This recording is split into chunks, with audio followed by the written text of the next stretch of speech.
নমস্কার সবাইকে, চলে আসলাম নতুন একটি ভিডিও নিয়ে। আজকের ভিডিওটি মূলত কামিজ কাটিংয়ের ক্ষেত্রে কিছু প্রয়োজনীয় টিপস জেনে রাখা দরকার। সেজন্য আজকে আমি কিছু প্রয়োগযোগ্য ও কার্যকরী টিপস তুলে ধরব। আমার এই ভিডিওটিতে মূলত কাপড়টি সোজায় আছে, ক্যামেরা অ্যাঙ্গেলের জন্য কাপড়টি একটু বাঁকা দেখা যাচ্ছে। চলুন তবে জেনে নেই কামিজ কাটিংয়ের কিছু অসাধারণ টিপস। প্রথমত, সঠিক মাপ নেওয়া ও লিখে রাখা। বডি মেজারমেন্ট ঠিকভাবে নিন। ব্রেস্ট, কোমর, হিপ, গলা, হাতা, লম্বা এগুলোই আর কি। মেজারমেন্ট খাতায় লিখে রাখুন ভুল এড়ানোর জন্য। কামিজে সাধারণত বুকের মাপ 2 ইঞ্চি বেশি নিয়ে মার্জিন দিলে ভালো ফিট হয়।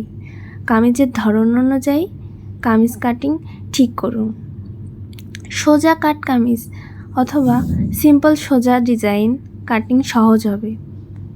এ লাইন কামিজ নিচে একটু ফ্লেয়ার থাকে, পাশ থেকে সামান্য বের করে কাটুন। অন্যদিকে প্যানেল কামিজ, প্যানেল আলাদাভাবে কেটে একত্রিত করতে হয়। এরপর চলে আসলাম ফ্রন্ট ও ব্যাক পার্ট আলাদা। ফ্রন্ট ও ব্যাক পার্টের ক্ষেত্রে অনেকে ফ্রন্ট ও ব্যাক পার্ট একসাথে কেটে ফেলেন, কিন্তু ফ্রন্ট পার্টে গলা ও বডি একটু ডিপ হয়, তাই আলাদা মাপ নিয়ে কাটলে ফিটিং নিখুঁত হয়। তবে একসাথে কেটেও আলাদা করে গলা আলাদাভাবে কাটতে পারেন। গলার ডিজাইন আগে ঠিক করুন। কাটিংয়ের আগে গলার ডিজাইন সিলেক্ট করে ফেলুন, তাহলে কাটিংয়ের সময় আর ঝামেলা হবে না। যেমন গলা ইউ গলা, বোট গলা, ভি গলা অথবা কলার অথবা পোট গলা। তারপর সেই অনুযায়ী গলা কাটুন, প্যাটার্ন আঁকুন। এরপর সেলাইয়ের জন্য পর্যাপ্ত কাপড় রাখতে হবে, তো সেই ক্ষেত্রে সেলাইয়ের জন্য পর্যাপ্ত কাপড় রাখুন এবং বুক, কোমর ও হাতার অংশে অন্তত 1 থেকে 1.5 ইঞ্চি মার্জিন রাখুন, যাতে পরে ঠিক করা যায়। চেস্ট লাইন থেকে হাতার কাটিং নির্ধারণ করুন। সঠিক চেস্ট লাইন নির্ধারণ করুন, না হলে হাতা টাইট বা ঢিলা হতে পারে। পাশের কাটা সোজা রাখুন। কামিজের পাশে যেন সিম একদম সোজা থাকে, না হলে এক পাশে বেশি উঠবে বা কুঁচকে যেতে পারে। স্লিটের উচ্চতা আগে থেকে ঠিক করে নিন। স্লাইড প্লিট কোথায় থাকবে সেটি মাপ অনুযায়ী মার্ক করে রাখুন, তাহলে খুবই সুবিধা হবে। কাপড়ের সোজা দিক অনুযায়ী কাটুন, তা না হলে কাপড় পরে বাঁকা হয়ে ঝুলবে। বডি ফিট চেক করতে চাইলে প্র্যাকটিস কাট দিন।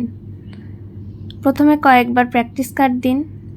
নতুন ডিজাইন বা ক্লায়েন্টের মাপ হলে আগে কাগজ বা ওল্ড ফ্যাব্রিক ইত্যাদি কাটিং প্র্যাকটিস করে নিতে পারেন। এছাড়াও যে কোনো জিনিস কাটিংয়ের ক্ষেত্রে আমাদেরকে মাথায় রাখতে হবে সোজা ও সমতল জায়গায় কাপড় বিছানো।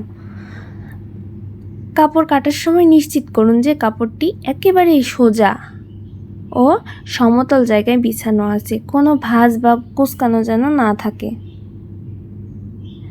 আরেকটা কথা হচ্ছে, ভালো মানের ধারালো কাঁচি ব্যবহার করুন। সেলাইয়ের জন্য অতিরিক্ত মার্জিন দিন, এটা তো অবশ্যই মনে রাখতে হবে। আরেকটি কথা হচ্ছে, প্যাটার্ন পিন বা ওজন ব্যবহার করতে পারেন। প্যাটার্ন পিন আসলে আমরা কাপড়টা ভাঁজ দেওয়ার পর কাপড়টা এলোমেলো হয়ে যেতে পারে, তো প্যাটার্ন ধরে রাখতে পিন ব্যবহার করুন বা হালকা ওজনের কিছু রাখুন যাতে স্লিপ না করে। আরও একটি কাজ করতে পারেন, সেটা হচ্ছে কাটার পর অংশগুলোতে ছোট্ট করে ট্যাগ দিয়ে রাখুন, যেমন ফ্রন্ট, ব্যাক, লেফট, স্লিভ ইত্যাদি, যাতে সেলাইয়ের সময় গুলিয়ে না ফেলেন। বিশেষ করে একদম নতুনদের জন্য এটি একটি টাফ ব্যাপার। অনেক কাপড়ের উল্টা পিঠ খুব কাছাকাছি দেখতে লাগে, তাই কাটার আগে কোনটা রাইট সাইড আর কোনটা রং সাইড সেটা বুঝে নিন। তো আজকের ভিডিওটি এই পর্যন্তই। সবাই ভালো থাকবেন, সুস্থ থাকবেন, আর ভিডিওটি ভালো লাগলে অবশ্যই লাইক, কমেন্ট, শেয়ার করে আমার পাশে থাকবেন। ধন্যবাদ সবাইকে।